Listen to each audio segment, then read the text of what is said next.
Welcome to my new series on the 5 most stunning or slightly different forks that you will see in a game of chess.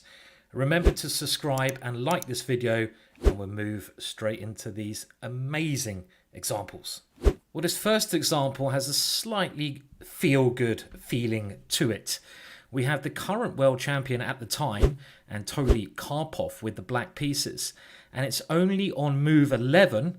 And in this position, he plays bishop to d6. An unbelievably bad move.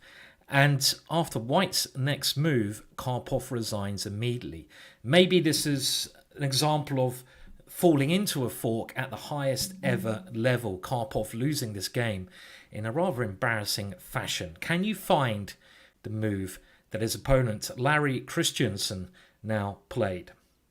He now played Queen d1, and this is a classic fork. The queen is attacking the bishop and the knight, so it's creating a threat against two different pieces simultaneously, and there's nothing that Karpov can do, so he resigns on move 12. Oh dear, Karpov, time to hit the bar. Maybe we're actually using lots of world champions today in these examples of forks. And Magnus, with the black pieces here, is playing against 960 world champion Wesley So. And he now pulls off a very nice, pretty combination to gain a major win of material. So imagine you're black here. Maybe the fork is not in this original position, but we will lead up to it. And it's the fork that wins the game. Slightly harder than the last one. Magnus to play, and how does he basically force resignation? Well, he starts off with queen takes d1 check, giving the queen up for the rook. Wesley actually resigned in this position, seeing the future. I suppose if you see your imminent death, you might as well just end it now. And the idea of this is after bishop takes d1, try to work out the idea if you can. Remember, you do have the pause button available. Rook to e1 is a forcing move. White's king has to move forwards. And now we come with another check on f1. The king can't go backwards now, because if it does, bishop to h3 is actually checkmate. So the king has to come to f3, and now the killer fork, knight to e5. And again, a move that creates a direct threat against two different pieces, the two most powerful pieces in this position. Crystal clear there from Magnus, proving he is a brilliant tactician.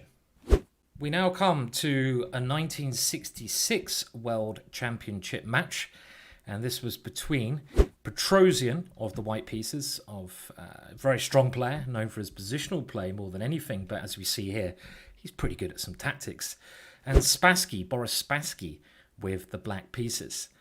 And this was a really big moment in the match, and in this position it's Petrosian to play with the white pieces. Can you find his move?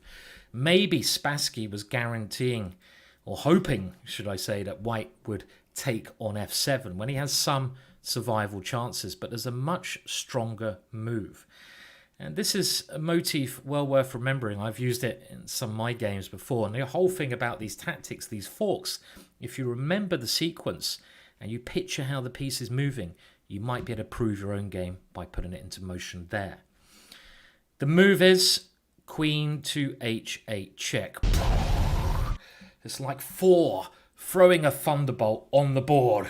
Spassky, whoa, must have been really shocked had he not seen this coming. And the point of this queen, well, I say sacrifice, not really a sacrifice, is that after this move, the knight becomes a merchant of havoc, and it can jump into f6, creating this mammoth fork, and next move, winning the queen, piece up, and the game is over. Lovely, crisp tactics from Petrosian. Well, a fork, as I said, was defined really when a piece attacks two different targets, but you can sometimes self-fork, and this is a very high-level thing to do if you're trying to attack, and it often comes in this kind of pawn structure we see in front of us here. This is taken from the match between Bobby Fischer with the white pieces and Macau Tao, two amazingly strong players, and the candidates run up in 1959. And here, Bobby goes bishop to d5. He's forking and forking himself. Pronounce that very carefully if you try to say it. You could get in trouble. The forking he's doing is the rook and the knight, but he's also going into a fork, his knight and bishop. There's forking all over the shop here. Too many forks for my brain to calculate. And this is an amazing idea and a beautiful idea. And the point being, if Tau now takes the bishop, then we have queen takes d5, and the threat against the rook and the knight gives white a winning game. And had, after this move, black taken the knight, we just take the rook in the corner, winning material. So Tau has to play rook a7, and after bishop takes e4, Bobby Fischer gained a nice advantage, even though he went on to lose this match, which is featured in one of my favourite books of all time, Macau Tau's Life and Times. Well worth buying that book if you get a chance. Both brilliant players from another era. But this whole idea of self-forking, very interesting, very beautiful, and it's something that we rarely get a chance to play on the board. Now, to finish off my pick of 5 amazing forks, I found a very bizarre example here. And this one I found while searching the internet, and it's black to play and to win, believe it or not. A game taken from 1921, not with any really recognizable names. The player of the black pieces is called Mannheimer, and it's really bizarre, but can you see the mood that forced resignation? And this is a very unique fork here. Everything of white seems to be well defended, but one move of black's, a real, again, bolt from the blue, is a winning idea. What is the move here? Well, the move is the unbelievable rook to e4. And this is a discombobulating move. Discombobulating white's rooks here, which were defending each other but can no longer muster a defense. For example, if bishop takes rook, black can simply take that bishop with either pawn, and we can see that the black king has created a fork. Really amazing stuff, and black goes a piece up. And there's nothing really much that white can do here. If white tries rook takes, then black will again take with a pawn, and there's another fork because we're attacking 2 different pieces, this time the bishop and the rook. So that's one of the more bizarre examples of rook to e4 I can find over the internet. Well, you often find bizarre things when you search over the internet, that is true. Thank you for watching this video. Remember to like and subscribe, which helps me, helps the chess community. And I'm rhyming badly.